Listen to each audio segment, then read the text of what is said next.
السلام علیکم ورحمۃ اللہ وبرکاتہ۔ میں ایک ادنا سا طالب علم علماء اہل حدیث کا، لیکن ادب سب کا کرتا ہوں، کیونکہ مجھے اپنے علماء کی عزت عزیز ہے۔ جب میں کسی کے علماء کو بکوں گا، گالی دوں گا، تو پلٹ کر میرے علماء کو بکیں گے، گالی دیں گے۔ اسی لیے اپنے تحفظ کو قائم رکھنے کے لیے میں سب علماء کی قدر کرتا ہوں اور عزت کرتا ہوں۔ آج اہل حدیث عوام الناس سے دردمندانہ اپیل ہے کہ جو کام عوام الناس غلط کرتی ہے تو دھبا لگتا ہے علماء پر کہ ان کا عقیدہ ایسا ہے۔ تو خدا را میں خود اہل حدیث ہوں، چونکہ میں فجر کی نماز کبھی کبھار رہ جاتی، نیند کے غلبے کی وجہ سے، تھکاوٹ کی وجہ سے، کوئی بھی ایسا عذر جو نماز کا ٹائم گزر چکا ہو، تو جس وقت آنکھ کھلتی میں نماز پڑھ لیتا۔ علماء دیوبند، علماء اہل حدیث دونوں کو سننے کے بعد نتیجہ یہ نکلا کہ میں بالکل سراسر یہ کام غلط کرتا رہا۔ اللہ سے بھی معافی مانگی اور میں علماء سے بھی دردمندانہ اپیل سے، مؤدبانہ گزارش سے ہاتھ جوڑ کر معذرت کرتا ہوں کہ میں جو کچھ کرتا رہا اس پہ علماء بدنام ہوتے ہیں۔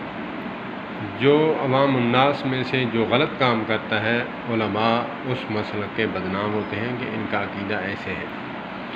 مسئلہ یوں نہیں کہ جس ٹائم آنکھ کھلے اس وقت پڑھ لو، ہمیں یہی رٹایا گیا تھا، لیکن علماء کو سننے کے بعد 2000 سے لے کر 2010 تک جو سلسلہ تحقیق کا جاری رکھا میں نے، اس میں جو میں نے سیکھا میں آج آپ کے گوش گزار کرنے لگا ہوں کہ حضرت بلال رضی اللہ تعالی عنہ کا واقعہ بیان کرتے ہیں اہل حدیث علماء بھی، عوام الناس بھی، کہ آقا کریم علیہ الصلوۃ والسلام نے فرمایا کہ اے بلال، جنگ کے دوران تھے، کہیں سفر پہ تھے، تو وہاں پڑاؤ کیا کہ اے بلال، صبح فجر کی نماز جو ہے ہمیں پڑھنے کے لیے اٹھانا۔ تو آنکھ نہ کھلی، آقا کریم علیہ الصلوۃ والسلام کو دھوپ کی کرنوں نے جگایا، تو جب تپش آئی تو آقا کریم علیہ الصلوۃ والسلام بیدار ہوئے۔ آپ نے حضرت بلال رضی اللہ تعالی عنہ کے قدم کو جو ہے اپنا قدم مبارک یا عصا مبارک مارا، ہلایا آہستہ سے، اے بلال، تو نے ہماری نماز فوت کرا دی۔ یا رسول اللہ صلی اللہ علیہ وآلہ وسلم، جس ہستی نے آپ کو سلا دیا اس ہستی نے مجھے سلا دیا۔ تو آقا کریم علیہ الصلوۃ والسلام نے فرمایا، اذان کہو، نماز پڑھیں، وضو کرو، اذان کہو، اقامت کہو، نماز پڑھیں، تو نماز پڑھیں۔ اس حدیث کو دلیل بنا کر ہم کہتے تھے کہ جس ٹائم آنکھ کھلے وہ آپ کا فجر کی نماز کا ٹائم ہے۔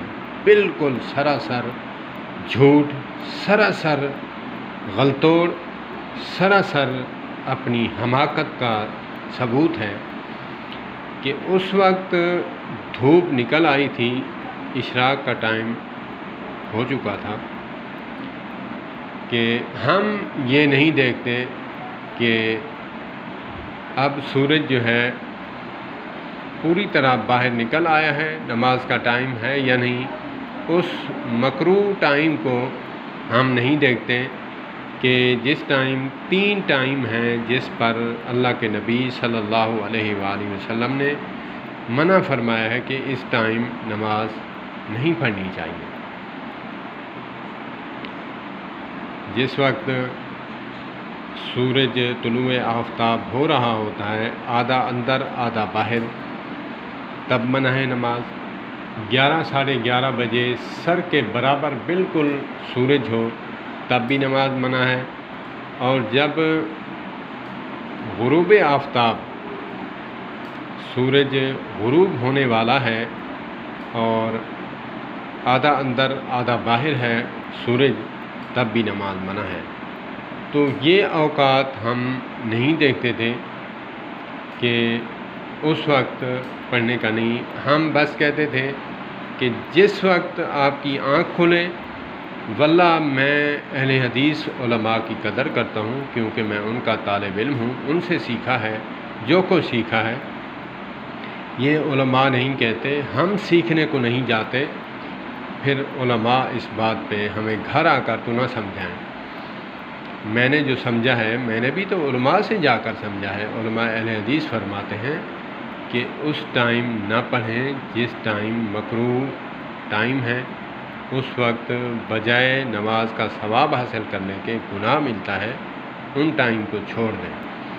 تو میں نہیں دیکھتا تھا کہ کوئی بھی نہیں دیکھتا، اکثر یہی ہوتا ہے کہ جس وقت آنکھ کھلے صبح آپ کا جو ہے وہ فجر کا ٹائم ہے، اس وقت آپ کا فجر کا ٹائم ہے، فجر پڑھ لیں۔ لیکن یہ بات کون بتائے گا کہ ان ٹائم ان اوقات کو دیکھنا ہے کہ جس ٹائم منع فرمایا گیا ہے۔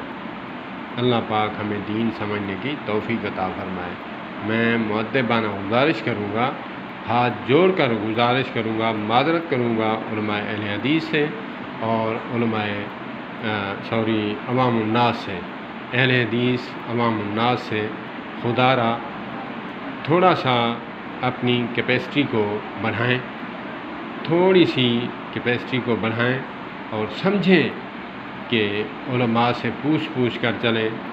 جو بندہ پوچھ کر چلتا ہے میری طرح، الحمدللہ اللہ پاک کا احسان ہے کہ وہ سمجھ پاتا ہے۔